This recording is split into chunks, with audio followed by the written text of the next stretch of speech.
নমস্কার বন্ধুরা, সুস্মিতার রান্নাঘরে সবাইকে স্বাগত। আজ আমি সম্পূর্ণ নিরামিষ এঁচোড়ের তরকারি বানিয়ে দেখাচ্ছি। এটাকে এঁচোড় কষা বা গা মাখা এঁচোড়ের তরকারি বলতে পারেন। এটা রুটি, পরোটা, ভাত সবার সাথেই খুবই ভালো লাগবে। তো চলুন রেসিপিটা দেখে নেওয়া যাক।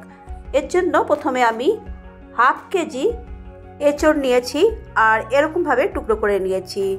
এঁচোড়ের মধ্যে দানা বা বীজ থাকে, তার উপরে পাতলা একটা খোসা থাকে, এটা আমি ছাড়িয়ে নিচ্ছি।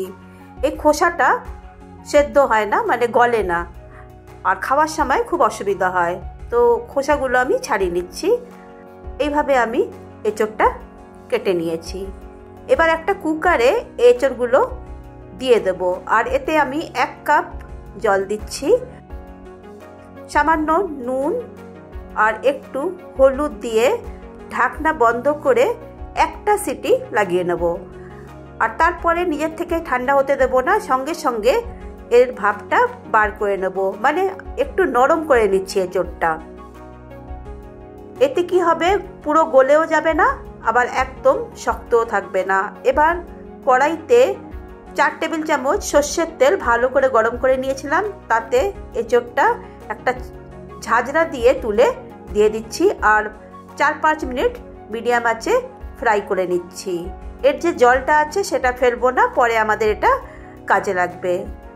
4-5 মিনিট হয়ে গেছে, গোল্ডেন ব্রাউন করে আমি ভেজে নিয়েছি এঁচোড়টা। আর একটা আলুকে আমি এইভাবে ছোট ছোট টুকরো করে কেটে নিয়েছি।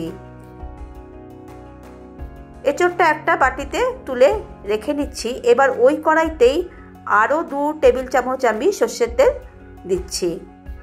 তেল গরম হয়ে গেলে এতে জিরা, একটা তেজপাতা আর একটা শুকনো লঙ্কা ভেঙে দিয়ে দিলাম। সামান্য হিং দিচ্ছি, যেহেতু আমি নিরামিষ বানাচ্ছি তো এতে হিংটা দিতেই হবে। তারপর আলুগুলো দিয়ে দিলাম, সামান্য হলুদ আর কিছুটা নুন দিয়ে ভালো করে আলুটা ভেজে নেব। 2-3 মিনিট সময় দিয়ে আলুটাকে ভেজে নিচ্ছি। এদিকে আমি 2টো টমেটো, 1 ইঞ্চ আদা, 4টে কাঁচা লঙ্কা মিক্সিতে পেস্ট করে নিয়েছি। এবার আলুটা ভাজতে ভাজতেই এতে টমেটো, আদা আর কাঁচা লঙ্কার পেস্টটা দিয়ে দিলাম। এতে হাফ চামচ হলুদ গুঁড়ো দিচ্ছি, হাফ চামচ কাশ্মীরি লাল লঙ্কা গুঁড়ো আর 1 চামচ ধনে গুঁড়ো। ভালো করে মশলাটা মিশিয়ে নেব আর এটা ভালো করে কষিয়ে নিচ্ছি। এবার মশলা খুব ভালো করে কষিয়ে নিতে হবে, যত ভালো করে মশলা কষানো হবে তত এর স্বাদ ভালো হবে। গ্যাসের ফ্লেম লো করে ঢাকা দিয়ে দিয়ে আমি মশলাটা কষিয়ে নেব।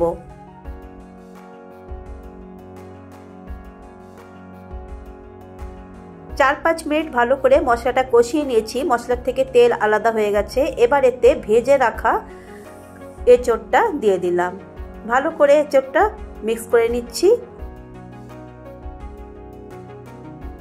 এঁচোড়টা দিয়েও ভালো করে 4-5 মিনিটের জন্য মশলাটা কষিয়ে নেব।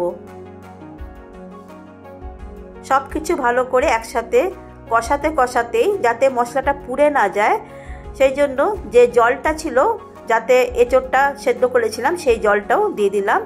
আর জলটা দিয়েও আরও 2-3 মিনিট ভালো করে কষিয়ে নেব। যত ভালো করে কষানো হবে তরকারি ততই ভালো হবে। এবার এতে 1 কাপ মতন আমি জল দিচ্ছি। আমি খুব পাতলা করব না, এটা গা মাখা মতন হবে, তো সেই বুঝে জল দিলাম। এবার গ্যাসের ফ্লেম লো করে 10 মিনিটের জন্য ঢাকা দিয়ে এঁচোড় আর আলুটা সেদ্ধ হতে দেবো। ঢাকা খুলে আরও একবার মিক্স করে নিচ্ছি আর চেক করে নিচ্ছি এঁচোড় আর আলু ভালো করে সেদ্ধ হয়ে গেছে। এবার কয়েকটা জিনিস এতে মেশাবো। প্রথমে হাফ চামচ গরম মশলা দিলাম, 1 চামচ ঘি দিচ্ছি আর কিছুটা ধনেপাতা দিয়ে ভালো করে মিক্স করে নিচ্ছি। ঘি, ধনেপাতা আর গরম মশলা লাস্টে দিলে এর টেস্ট খুবই ভালো হবে, একদম চেঞ্জ হয়ে যাবে।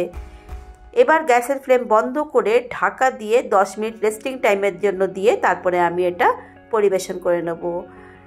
আমার আজকের রেসিপি এঁচোড়ের তরকারি বা এঁচোড় কষা কেমন লাগলো কমেন্টস করে অবশ্যই জানাবেন। যদি রেসিপিটা ভালো লেগে থাকে তো প্লিজ লাইক করবেন, শেয়ার করবেন, আর আমার চ্যানেলে নতুন বন্ধু হয়ে থাকলে চ্যানেলটা সাবস্ক্রাইব করে দেবেন। আবার আসছি একটা নতুন রেসিপি নিয়ে, ততক্ষণের জন্য বাই।